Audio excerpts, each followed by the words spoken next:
లాభాలు ఇస్తామంటూ ఆశ చూపింది. భారీగా వడ్డీ ఇస్తామంటూ మాయ చేసింది.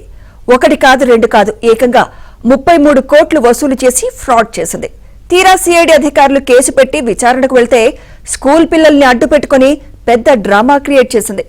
ఏలూరు జిల్లాలో కిలాడి లేడీ నందిగం రాణి ఆగడాలపై పోలీసులు ఫైర్ అవుతున్నారు.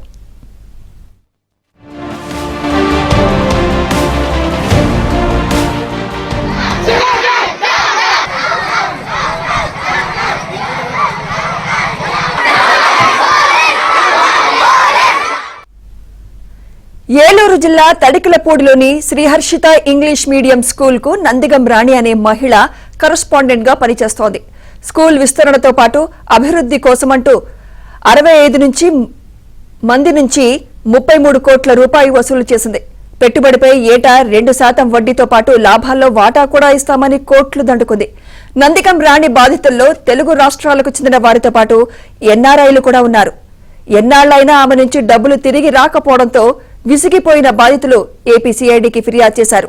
ఆమెపై కేసు పెట్టిన సిఐడి అధికారులు దర్యాప్తులో భాగంగా తడికలపూడిలోని శ్రీహర్షిత స్కూల్ కు వెళ్లారు. దాంతో సిఐడి విచారణ నుంచి తప్పించుకునేందుకు నందిగం రాణి డ్రామాలు చేసింది. స్కూల్ పిల్లల్ని వారి తల్లిదండ్రుల్ని అధికారులపైకి ఉసిగొల్పింది. తనను ప్రశ్నించేందుకు వస్తున్న వారిని అడ్డుకోవాలంటూ వీడియో మెసేజ్ రిలీజ్ చేసి అందరినీ రెచ్చగొట్టింది. తల్లిదండ్రులందరికీ నమస్కారం. నేను హర్షిత స్కూల్ మేడం మాట్లాడుతున్నాను. సిఐడి వాళ్ళని చెప్పేసి 3 జీపులు వేసుకుని ఒక 50 మంది 30-40 మంది పోలీసులు వచ్చి ఇక్కడ సెక్యూరిటీ దగ్గర నుంచి అందరినీ మ్యాన్ హ్యాండ్లింగ్ చేస్తూ భయభ్రాంతులకు గురి చేస్తున్నారు, కొడుతూ భయభ్రాంతులకు గురి చేస్తున్నారు. దయచేసి మీరందరూ కూడా వచ్చి నాకు సహకరిస్తారని కోరుకుంటున్నాను. ఇది సిఐడి వాళ్ళైతే ఇలా వచ్చే రైట్స్ వాళ్ళకి లేవు, వీళ్ళని హెరాస్ చేసే రైట్స్ వాళ్ళకి లేవు. మీడియా వాళ్ళకి మీకు తెలిసినంత వరకు మీడియా వాళ్ళకి మీకు తెలిసిన పెద్దలకి అందరికీ తెలియచేసి మీరందరూ సహాయ సహకారాలు అందిస్తారని కోరుకుంటున్నాను.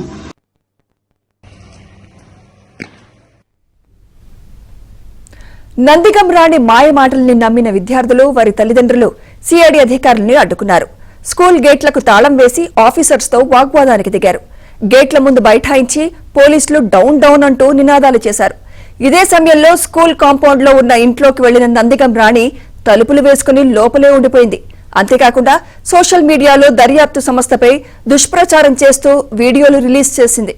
ఆమె విచారణకు సహకరించకపోతే కఠిన చర్యలు తప్పవని సిఐడి అధికారులు హెచ్చరించారు.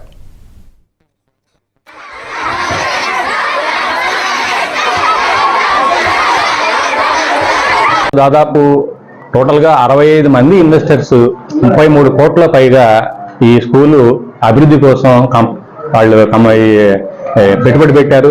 పెట్టుబడి పెడితే అది విత్ ఇన్ 1 year లో విత్ 2% ఇంట్రెస్ట్ ఇస్తామని చెప్పేసి, అదేవిధంగా ప్రాఫిట్ లో షేర్ కూడా ఇస్తామని చెప్పేసి వాళ్ళకి ప్రామిస్ చేయడం జరిగింది. అయినప్పటికీ కూడా ఇప్పటి వరకు కూడా వాళ్ళు తిరిగి డబ్బులు ఇవ్వలేదు. పైగా వాళ్ళ మీద కేసులు పెట్టి వాళ్ళని ఇబ్బందులు పెడుతున్నారని చెప్పేసి వీళ్ళకు కంప్లైంట్ ఇవ్వడం జరిగింది. దీంట్లో తెలంగాణ సంబంధించిన వాళ్ళు, ఆంధ్ర సంబంధించిన వాళ్ళు, అదేవిధంగా ఎన్ఆర్ఐస్ కూడా ఉన్నారు. వాళ్ళు అందరూ కూడా బాధితులు కంప్లైంట్ ఇవ్వడం జరిగింది. దాంట్లో ఇన్వెస్టిగేషన్ లో భాగంగా ఈ రోజు మేము హెర్షిత ఇంగ్లీష్ మీడియం స్కూల్కి వచ్చాం. దీంట్లో ఈ స్కూల్ కరస్పాండెంట్ వచ్చేసి నందిగం రాణి, హస్బెండ్ ధర్మరాజు వీళ్ళు ఉన్నారు. వాళ్ళ విచారణ కోసం మేము వచ్చాం ఇక్కడికి. ఏదైతే ఈ ఫైనాన్షియల్ ఫ్రాడ్ ఉందో ఆ కేసు విచారణ కోసం ఇక్కడికి వచ్చాం. అనవసరంగా ఈ ఆ పిల్లల తల్లిదండ్రులను కూడా రాంగ్ ఇన్ఫర్మేషన్ ఇచ్చి మేమేదో దౌర్జన్యం చేస్తామని చెప్పేసి రాంగ్ ఇన్ఫర్మేషన్ ఇచ్చేసి వీళ్ళందరినీ కూడా వీళ్ళు ధర్నా చేయడం, పిల్లల్ని రోడ్ల మీద పెట్టి ధర్నా చేయడం, ఎండలో కూర్చోబెట్టి ధర్నా చేయడం అని చెప్పేసి రాంగ్ ఇన్ఫర్మేషన్ ఇస్తా ఉన్నారు.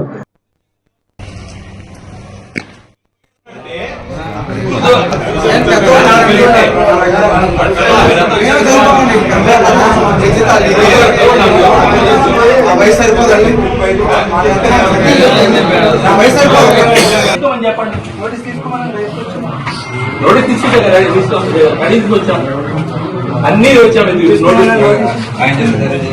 అందరితో వచ్చాము మేము. అందరూ రెడీ ఉన్నారు, అంతా తీసుకుని దానికోసం వచ్చాను నేను.